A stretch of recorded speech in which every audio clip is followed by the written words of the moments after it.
Labrador y las grullas. Nota: utilizaré dos fábulas para hacer el comentario: el labrador y las grullas. El perro en el pajar. Algunas grullas escarbaban sobre terrenos recién sembrados con trigo. Durante algún tiempo el labrador blandía una onda vacía, ahuyentándolas por el pánico que les producía, pero cuando las aves se dieron cuenta del truco, ya no se alejaban de su comida. El labrador, viendo esto, cargó su onda con piedras y mató muchas de las grullas. Las sobrevivientes inmediatamente abandonaron el lugar, lamentándose unas a otras. Mejor nos vamos a Lilliput, pues este hombre, ya no contento con asustarnos, ha empezado a mostrarnos lo que realmente puede hacer. Moraleja: cuando las palabras no dan a entender, la acción sí lo hará. Fábula: el perro en el pajar. Un perro metido en un pajar gruñía y ladraba impidiendo a los bueyes comerse la paja que había sido colocada para ellos. ¡Qué egoísta perro!, dijo un buey a sus compañeros. Él no come de esa paja, y todavía pretende que los que sí comemos, no lo hagamos. Moraleja: respeta siempre los derechos ajenos, para que así puedas exigir el respeto a los tuyos.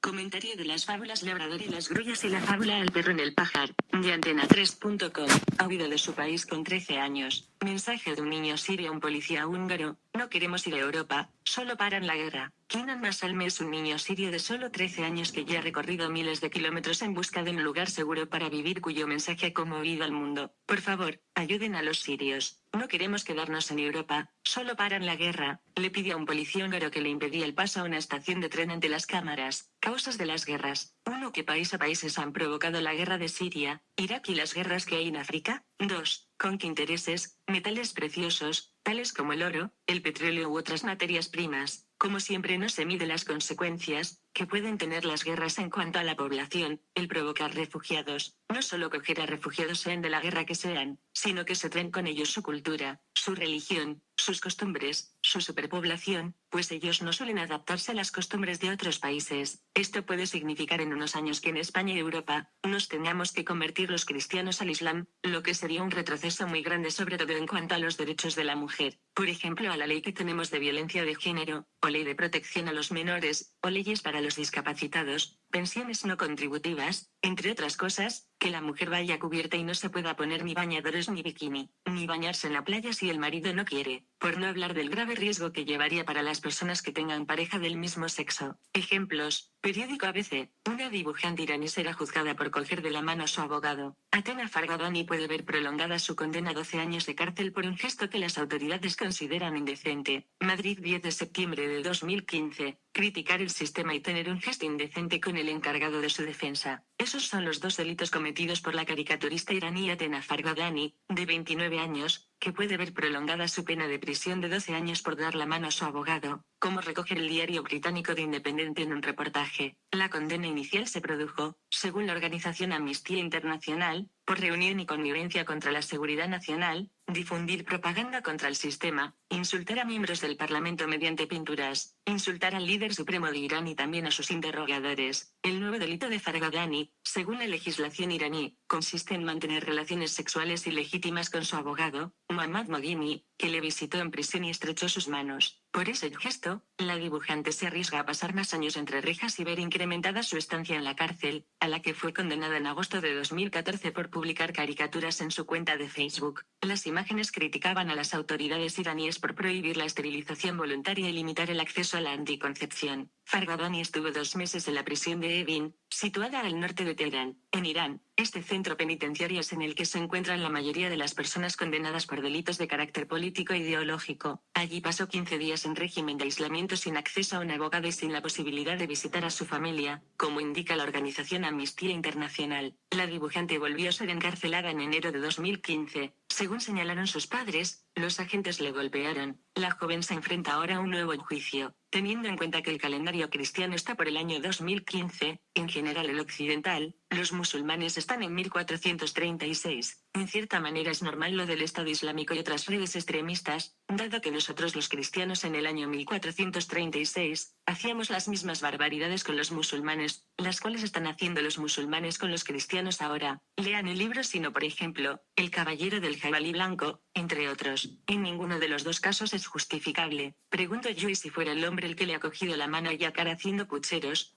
Cara haciendo pucheros.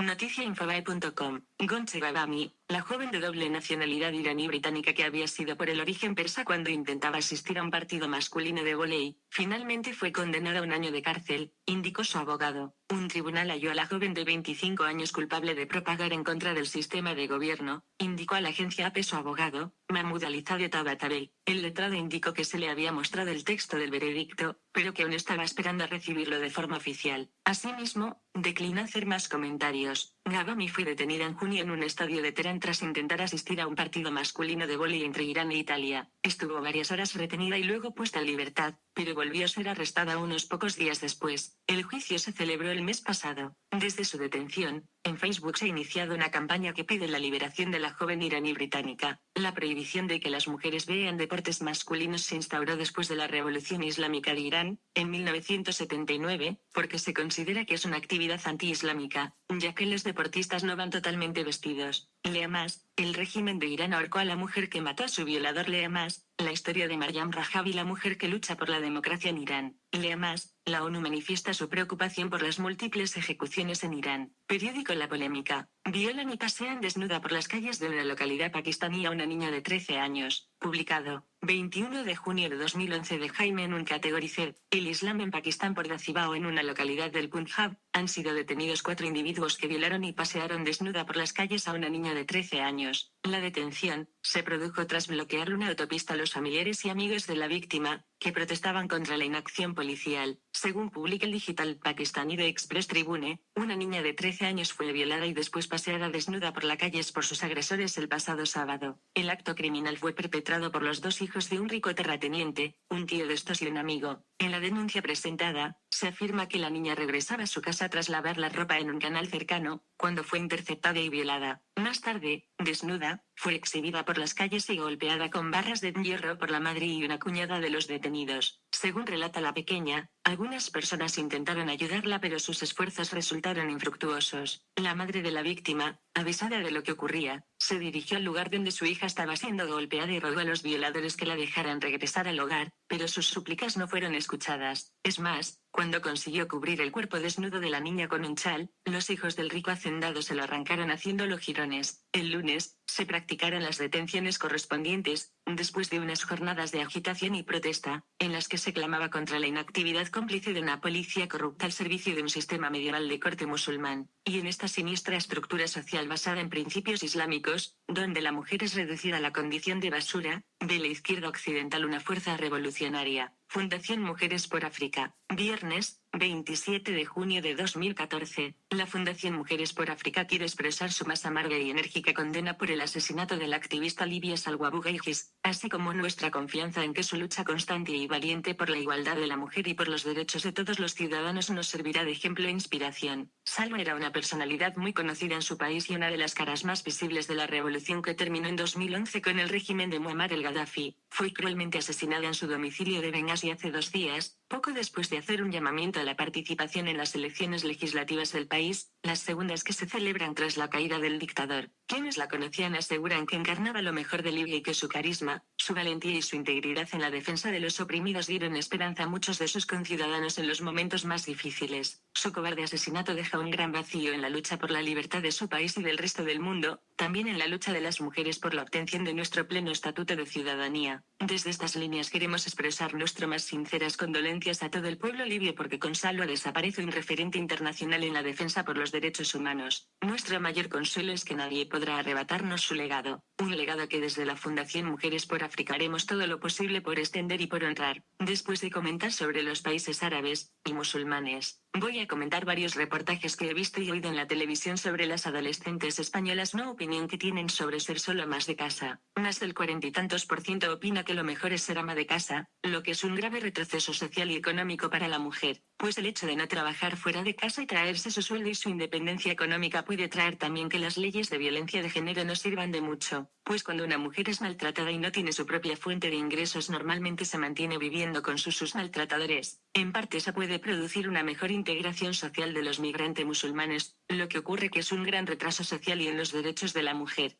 No con ello quiero decir que todos los musulmanes sean maltratadores porque eso no sería justo. AmnestyInternational.com, iniciada el 15 de julio de 2015, actualizada el 24 de agosto de 2015. Sudán, una mujer cristiana podría ser flagelada por indumentaria indecente. Hiperlink Dos Altoum, una de las 10 mujeres cristianas acusadas de llevar indumentaria indecente, sentenciada a 20 latigazos y una multa. Derechos de autor. Babilpus, pide al presidente de Sudán que sean retirados los cargos contra las mujeres aún detenidas y que se les ponga en libertad de inmediato. Asimismo, pídele que se derogue el delito de indumentaria indecente, dispuesto en el artículo 152 del Código Penal de 1991. Estos son países de Oriente Medio. Mapa con la división política actual del Oriente Próximo u Oriente Medio. Generalmente, el término Oriente Próximo, para los europeos, u Oriente Medio, para los anglosajones, hace referencia al conjunto formado por los siguientes países y territorios: Bahrein, Irán, Irak, Israel, Jordania, Kuwait, Líbano, Omán, Qatar, Arabia Saudita, Siria, Emiratos Árabes Unidos, Yemen y los territorios controlados por la Autoridad Nacional Palestina, la Franja de Gaza y parte de Cisjordania. También ocurre con Turquía y Chipre, aunque el primero aspira a ser parte de la Unión Europea. Por otro lado, Afganistán, Pakistán, los países del Magreb y en general África del Norte, Sudán y Somalia, están frecuentemente relacionados con Oriente Próximo. Neofluvium.org. Persecución a los cristianos en Oriente Medio. Jonathan Adelman y Agota Cooperman, ACI, 7i, 02. En la siguiente década, más o menos en este periodo de tiempo de acuerdo a lo que se da en el presente, habrá, si es que hay,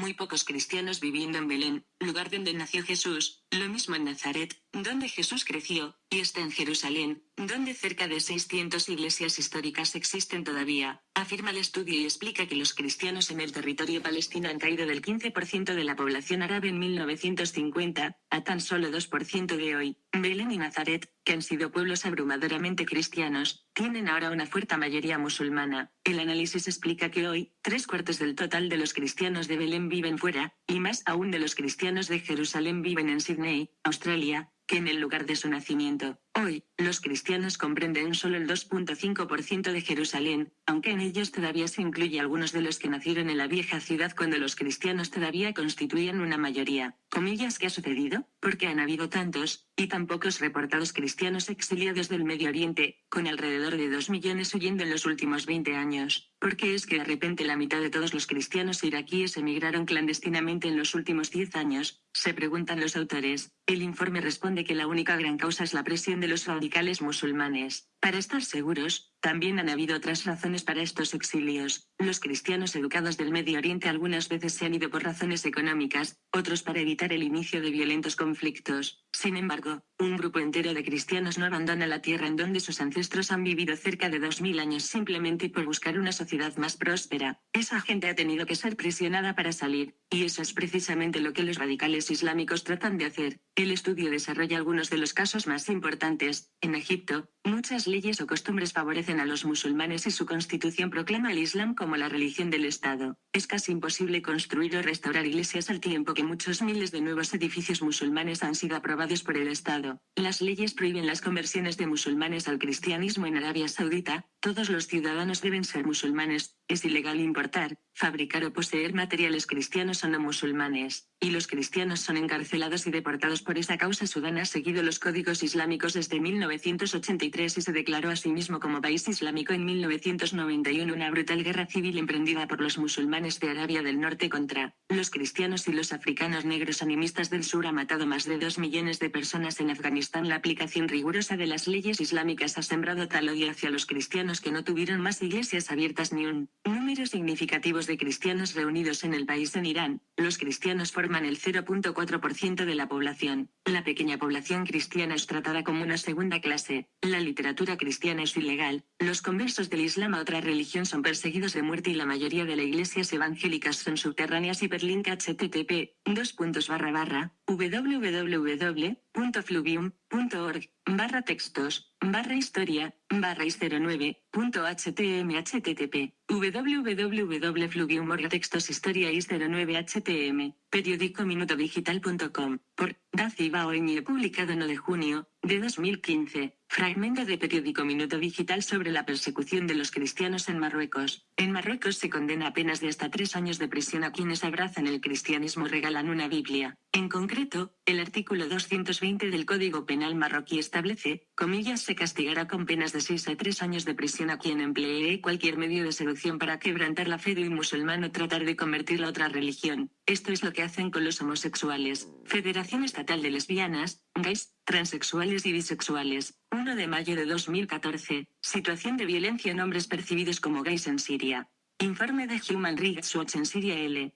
A sus 26 años de edad, un técnico móvil y conductor de taxi desde Alepo fue encerrado durante 23 días en una fábrica de helados convertida en centro de detención, donde abusaron de él física y verbalmente. Le habían recogido en un puesto de control por el Frente Islámico de Liberación de Siria y acusado de trabajar para el régimen. Durante su detención, fue testigo de la ejecución de 2 prisioneros acusados de blasfemia, y temía que ese sería su destino. Pero su padre, que es de una tribu prominente, comillas, pagó para que lo soltase y le ayudó a huir al Líbano. Eso fue antes de que su familia supiera su realidad. Cuando sus antiguos captores lo marginaron como gay, su padre lo llamó en Beirut y amenazó con buscarle y matarle. Su hermano, que se había unido al Frente Islámico, lo amenazó de muerte también. Sin nadie a quien recurrir, buscó la protección de la Agencia de Refugiados de las Naciones Unidas. Ahora vive cada día con miedo. En la espeluznante guerra de Siria parece incongruente destacar las experiencias de un grupo. Sin embargo, muchos hombres gays y bisexuales allí se enfrentan a una doble amenaza. Están siendo perseguidos por el ejército sirio y los grupos militantes, mientras que sus familias los rechazan con frecuencia, o algo peor. Por supuesto, la guerra no trajo la homofobia a Siria. Los hombres homosexuales y bisexuales allí han sido durante mucho tiempo el objetivo de los crímenes de honor, ya que se consideran una deshonra para su familia. Otros han sido encarcelados sobre la base del artículo 520 del 1949 Código Penal de 1949, que pide una condena de 3 años de cárcel por comillas conocimiento carnal contra el orden de la naturaleza. La guerra, sin embargo, acentuó ostensiblemente la vigilancia, la captura y la exposición pública de los hombres gays y bisexuales. Para resaltar, otros han sido encarcelados sobre la base del artículo 520 del 1949 Código Penal de 1949, que pide una condena de 3 años de cárcel por comillas conocimiento carnal contra el orden de la naturaleza. Durante 2 días de febrero,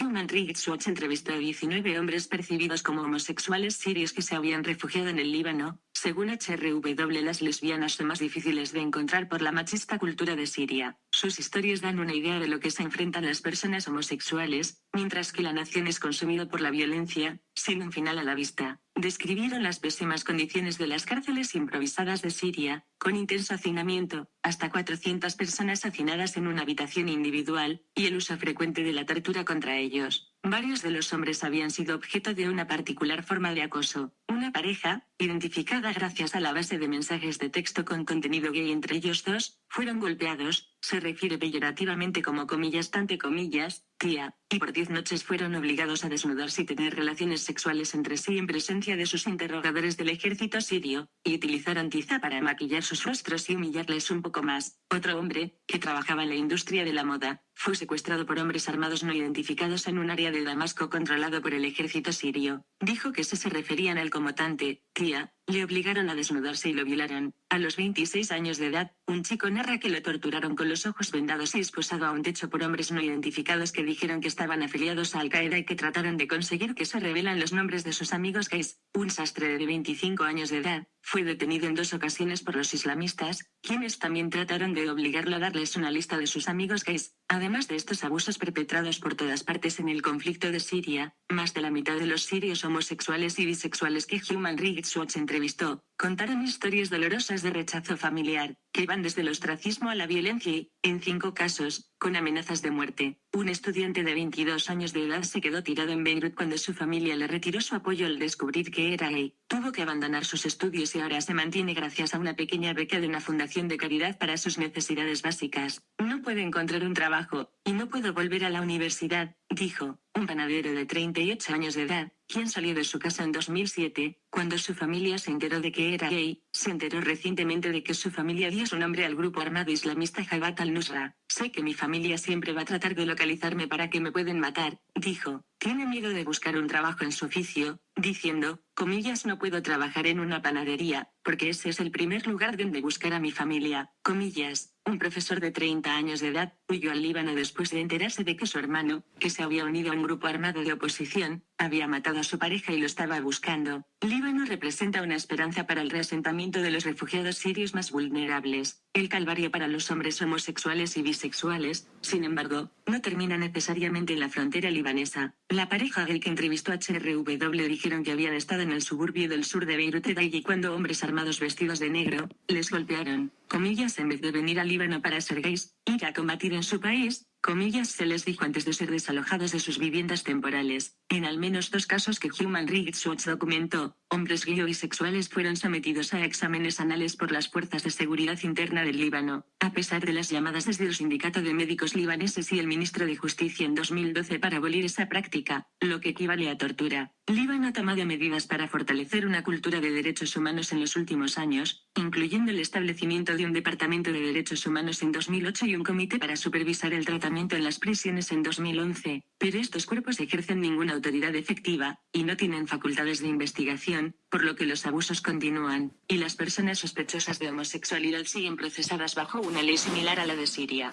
Proveedores de asistencia humanitaria y el gobierno libanés, con el apoyo de los donantes internacionales, deben asegurarse de que los refugiados sirios homosexuales están recibiendo niveles básicos de asistencia y protección. Para los sirios gays, no hay vuelta atrás, pero no hay indicadores claros sobre el camino a seguir. Hiperlink http://www.felgtv.org/temas/situación-violencia-en-hombres, percibidos como gays en Siria.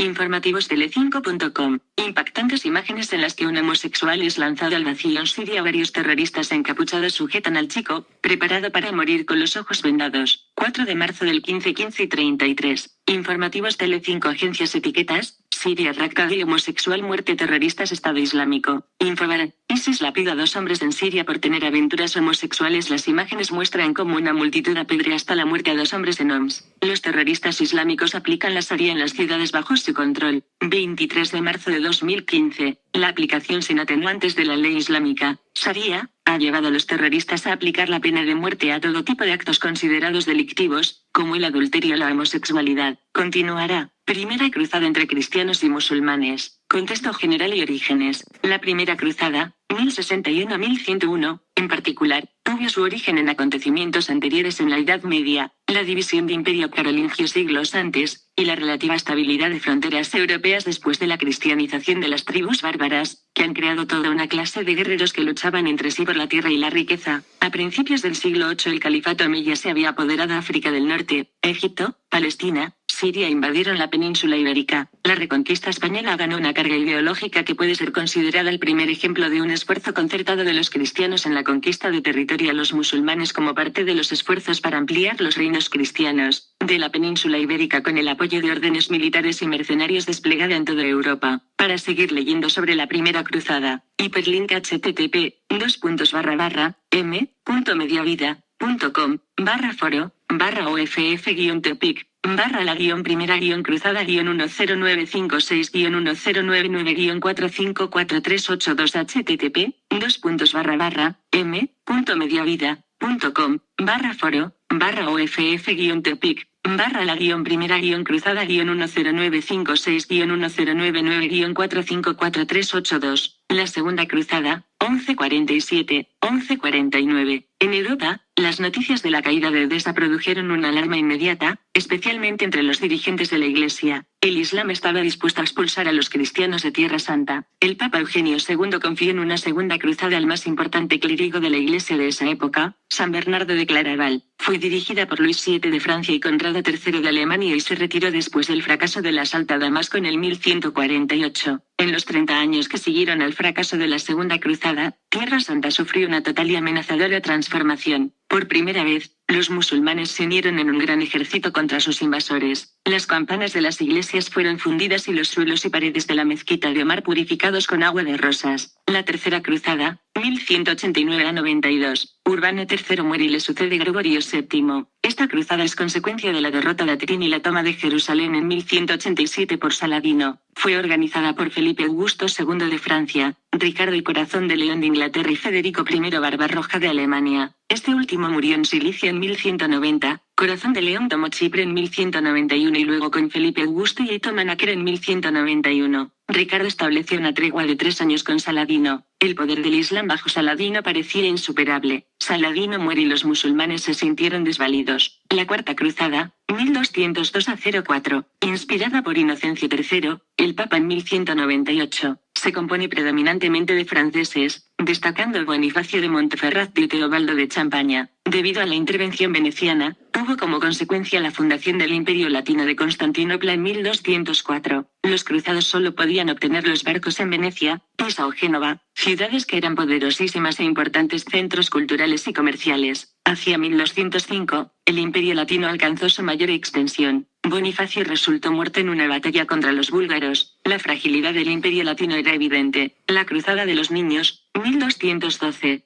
Miles de niños se concentraron en Francia y en el oeste de Alemania e iniciaron una penosa marcha con intención de llegar a Tierra Santa y reconquistar Jerusalén. Consiguieron alcanzar Marsella y puertos del sur de Europa. Pocos fueron los sobrevivientes de esta cruzada. La Quinta Cruzada, 1217, 1221, proclamada por Inocencio III. Intervienen en esta, Juan de Brienne, que era el rey titular de Jerusalén, y Andrés II de Hungría. Después de ser derrotados ante el monte Tabor, los cruzados pasaron a Egipto y ocuparon por un tiempo Dalmietta. Los cruzados esperaban conquistar Egipto pero no triunfaron, porque el sultán los amenazó inundando las zonas ribereñas del Bajo Nilo y pidieron la paz. La Sexta Cruzada, 1228, 1233, fue una cruzada imperial, organizada por el excomulgado Federico I de Alemania y por medios diplomáticos que consistían en el Tratado de Jaffa, firmado también por el sultán y Federico II, logró la recuperación de Jerusalén, Belén y Nazaret. La Séptima Cruzada, 1248. La atención de Federico se centró en el conflicto con el papado. Esta cruzada fue muy parecida a la Quinta Cruzada, preparada con el mismo criterio, con parecida ignorancia y culminada con igual desastre. Fue la respuesta a la derrota de Gaza en 1244. San Luis, mal aconsejado, dirigió sus fuerzas contra el Cairo, pero fueron cercados y vencidos en Mansura. La Octava Cruzada, 1270,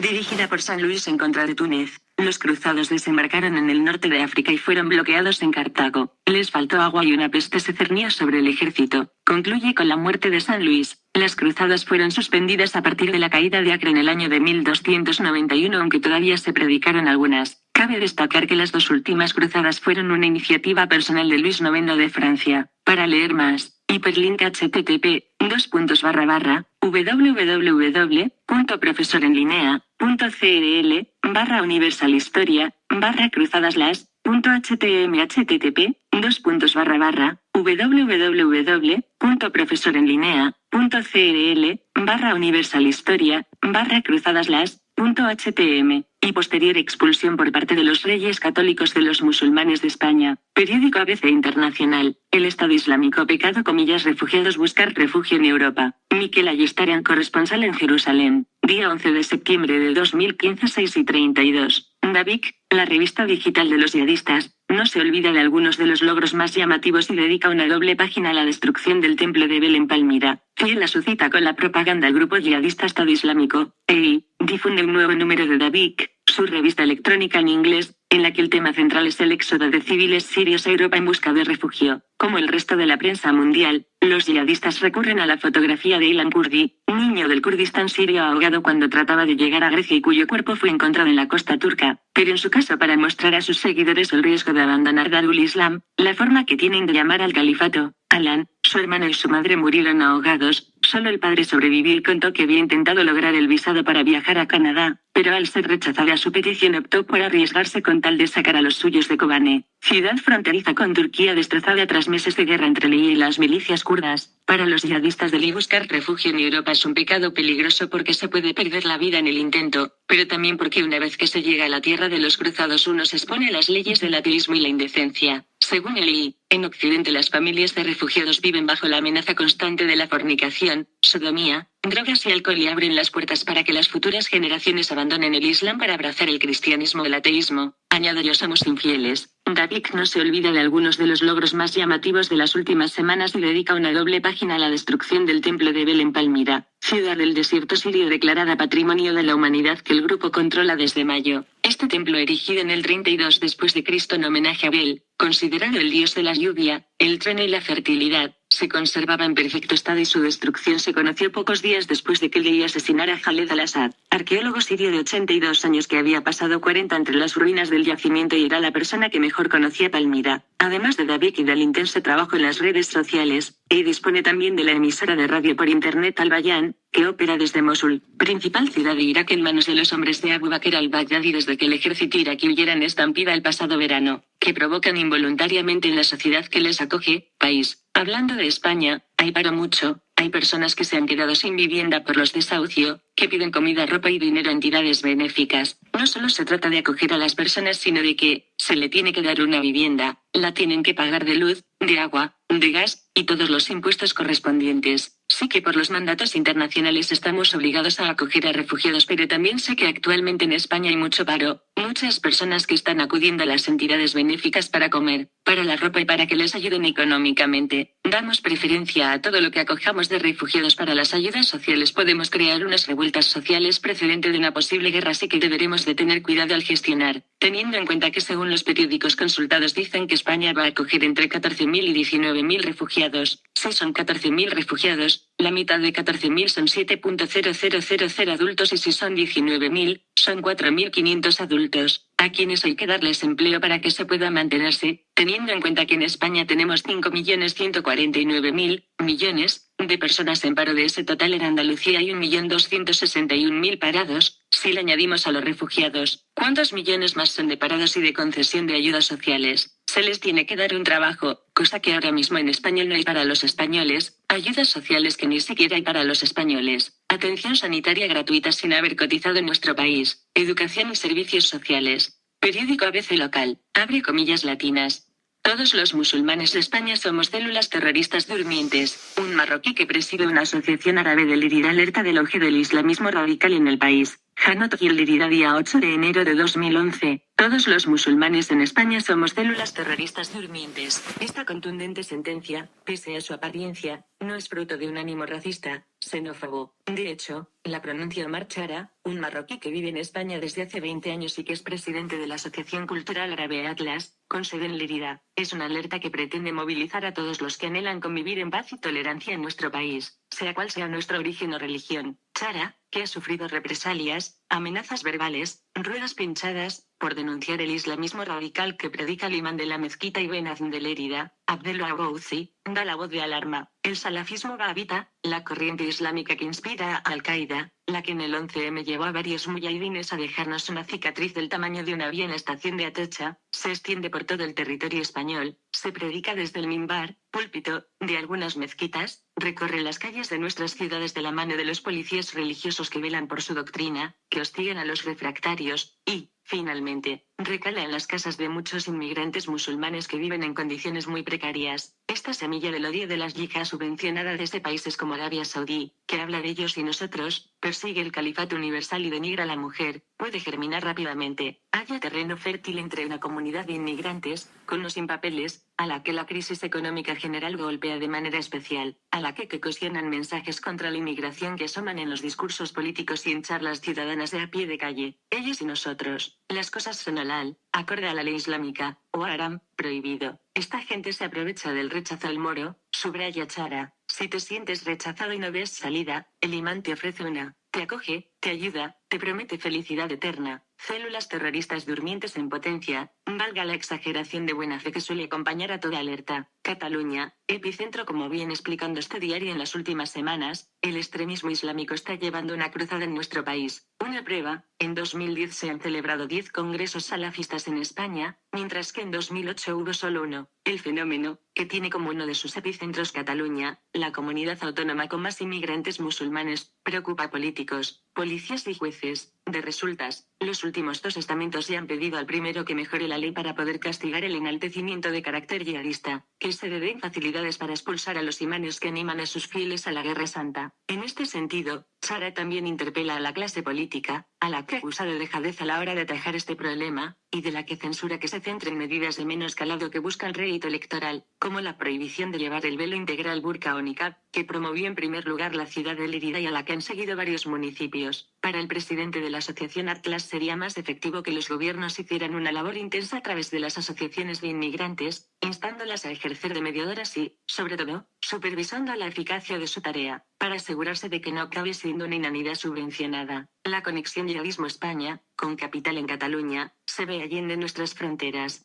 Una de las entregas de las filtraciones de Wikileaks revelaba que Estados Unidos considera la comunidad catalana como el mayor centro mediterráneo de actividades radicales islamistas. Todo ello en base a un informe supuestamente secreto del ex embajador norteamericano, Eduardo Aguirre, fechado en octubre de 2007. Aguirre incluso proponía que el consulado de Estados Unidos en Barcelona se convirtiera en una plataforma para una agencia que coordinara la lucha antiterrorista, una central de inteligencia con la mira puesta en las yihad. Como epítome del asunto, el imán Abdel Gouzi, nacido en Marruecos y salafista confeso, aunque en público rechaza el añadido de Babitat, mantiene una pugna con el ayuntamiento de Lérida que encabeza Ángel Ros, PSC, que le ha precintado sin edie la mezquita de la calle Norte por exceso de aforo y la ha condenado a rezar en el recinto ferial de los Campos Elíseos. La Policía Nacional ha puesto a Gouzi en la cima del ranking de salafistas a los que vigila, y en su currículum acumula incidentes, como denuncias por poligamia y malos tratos a una investigación en curso de la Fiscalía sobre su gestión económica al frente de la mezquita a raíz de una denuncia anónima, de algunos de sus fieles. Le acusan de irregularidades en el uso del dinero que en los últimos años viene recolectando para financiar una nueva mezquita. No hace mucho, después de un rezo, uno de los feligreses de Gouzi fue inquirido para que hiciera un donativo para pagar el futuro lugar de culto. «Todavía recogéis dinero», dijo el parroquiano, que creía más que pagado el templo, y se fue a su casa. A los pocos días, las patrullas religiosas, los barbudos, las largas barbas forman parte de su credo. Del imán seguían al fiel curioso por la calle, para disuadirle de hacer más preguntas, como cuando entran a los bares regentados por musulmanes y les exhortan a no vender alcohol. En las entrevistas que ha concedido como a la vez el pasado agosto, Gouzi responde a las acusaciones de radical con evasivas y retórica doctrinal. Cuando decimos que volvemos al Islam puro queremos decir el Islam de la misericordia, de la convivencia, de la paz, afirmaba este diario, para quien quiera creérselo, lo que en un principio puede ser una ayuda para las personas que tienen una situación difícil en su país de origen con el tiempo, puede ser que se convierta en revueltas sociales, y una guerra de nuevo entre cristianos y musulmanes. Ejemplo, tras la rebelión de las Alpujarras,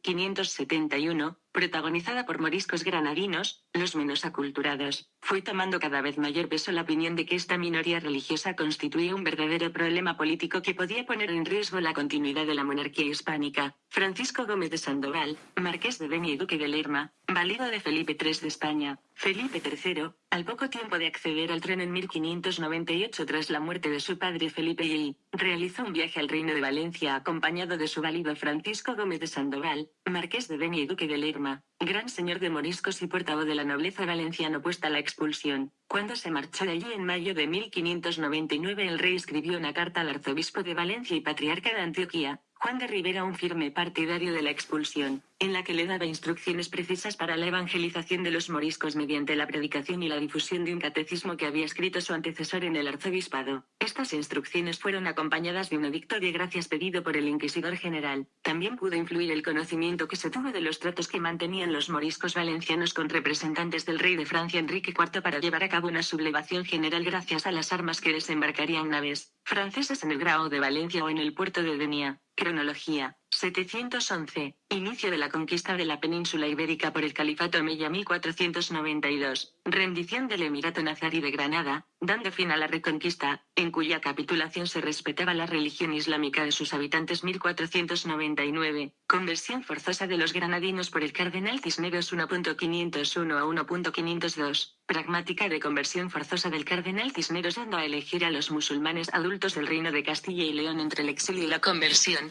Los mudéjares del medievo pasaron a ser así pura y llanamente moriscos 1516. Se les fuerza a abandonar su vestimenta y costumbres, aunque la medida queda en suspenso por espacio de 10 años 1.525 a 1.526. Conversión por edicto de los moriscos de Aragón y Valencia 1526. Rebelión de Espadán, en la sierra del mismo nombre cerca de Segorbe, al sur de la provincia actual de Castellón 1562. Una junta compuesta de eclesiásticos, juristas y miembros del Santo Oficio prohíbe a los granadinos el uso de la lengua árabe 1.569 a 1.570. Rebelión de las Alpujarras y Guerras de Granada. Los moriscos alpujarreños son reasentados y dispersados por tierras de Castilla la Vieja 1571, 7 de octubre. Batalla de Lepanto ganada por la Liga Santa, 1571, liderada por España contra el Imperio Otomano 1.588 a 1.595. Aparecen en Granada los falsos plomos del Sacromonte y los manuscritos de la Torre Turpiana, intento desesperado de un grupo de moriscos de legitimar su estancia en España 1609, 9 de abril. El duque de Lerma firma la expulsión de los moriscos de todos los reinos de España 1609, 30 de septiembre. Empieza la expulsión de los moriscos valencianos 1609, el 20 de octubre se produce una rebelión morisca contra la expulsión, pero los rebeldes son reducidos en 1 de noviembre, 610.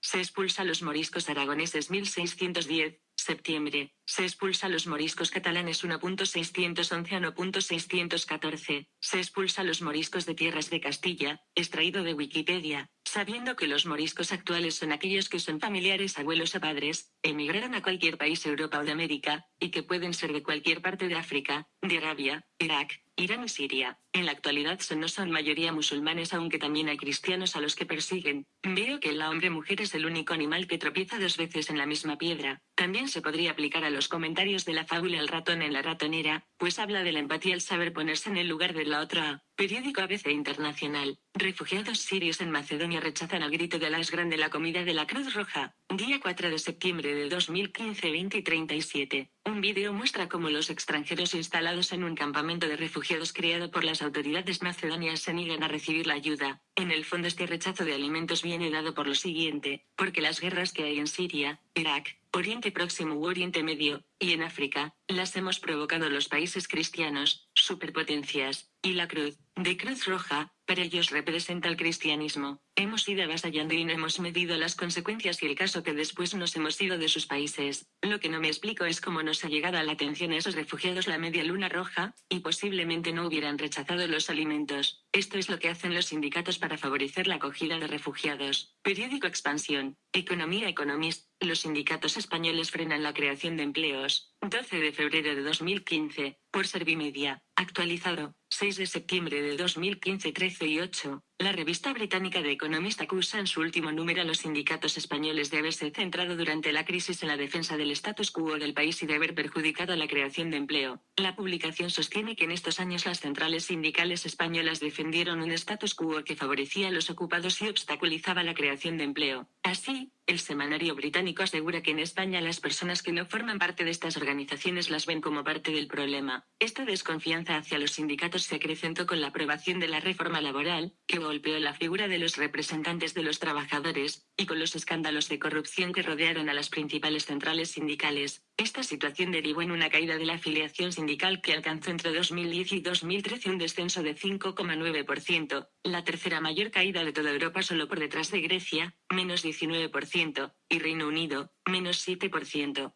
Cara de terror. Cara de enfado con cuernos. Si esto es cierto, es un chantaje por el descenso de afiliaciones a los sindicatos. Se ve que no tienen bastante con las subvenciones, las cuales salen de nuestros impuestos, y ni siquiera nos han preguntado si queremos darles las subvenciones. Cara de enfado con cuernos. Cara de enfado con cuernos. Cara de perseverancia. Cara de perseverancia.